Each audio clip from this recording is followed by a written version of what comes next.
हातिम ताई और गरीब लकड़हारा। बगदाद में हातिम ताई और गरीब लकड़हारा रहा करते थे।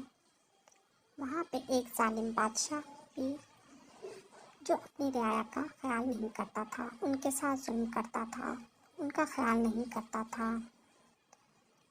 गरीब लकड़हारा बेचारा जंगल में जाकर लकड़ियाँ काट कर अपना एक टाइम का वक्त का खाना कर सकता था।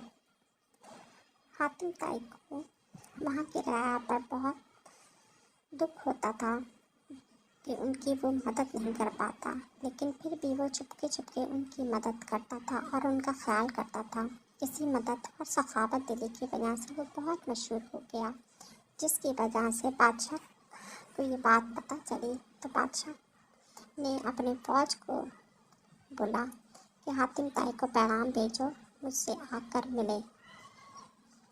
हातिम ताई को एहसास था कि वो उसको क्यों बुला रहा है। एक तो उसके महल पर नज़र थी और दूसरी वो ये चाहता था कि लोगों की मदद ना करे।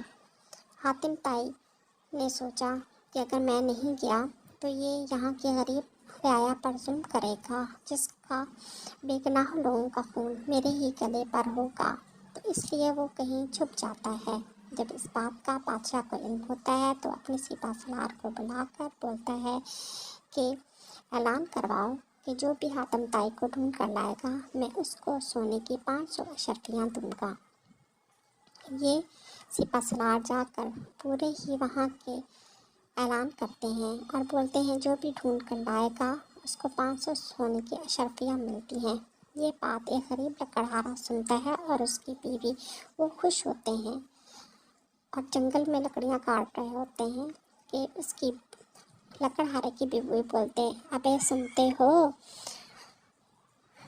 अगर हम के हातिम ताई मिलत है तो हम उसको बादशाह को देवत के अनाम हासिल करें। गरीब लकड़हारा बोलता है, अबे तू तो ऐसे बोले है जैसे हमारे पास ही बैठा है हातिम ताई। ऐसा बोलते ही जैसे बिल्ली को ख्वाब में चिचड़े। ये बात हातिम ताई सुनता है और सामने आ जाता है। बोलता है कि मुझे जाकर बादशाह के हवाले करो और इनाम की रकम हासिल करो। गरीब लकड़हारा बोलता है कि मैं चंद पैसों के लिए, सिक्कों के लिए मैं अपनी आखिरत ख़राब नहीं कर सकता और मैं तुम्हें बादशाह के हवाले कर कर मैं अपनी आखिरत क्यों ख़राब करूं। इतने में फ़ौज आ जाती है और हातिम ताई को पकड़ कर ले जाती है। गरीब लकड़हारा और उसकी बीवी भी साथ ही होते हैं। वहाँ शोर हो जाता है, सब फ़ौज में लड़ाई हो जाती है। बोलती मैंने पकड़ा है, मैंने पकड़ा है। इतने में बादशाह हातिम ताई से पूछता है तुम्हें किसने पकड़ा, तो वो बोलता है जो पीछे बुजुर्ग गरीब लकड़हारा और उसकी बीवी खड़ी है, इन्होंने मुझे पकड़ा है, असल इनाम के हकदार वो हैं। बादशाह हातिम ताई की बात सुनकर बहुत खुश होता है और सोचता है मैं इस आदमी के लिए इस तरह का सोच रहा हूँ, ये तो वाकई ही सही इंसान है।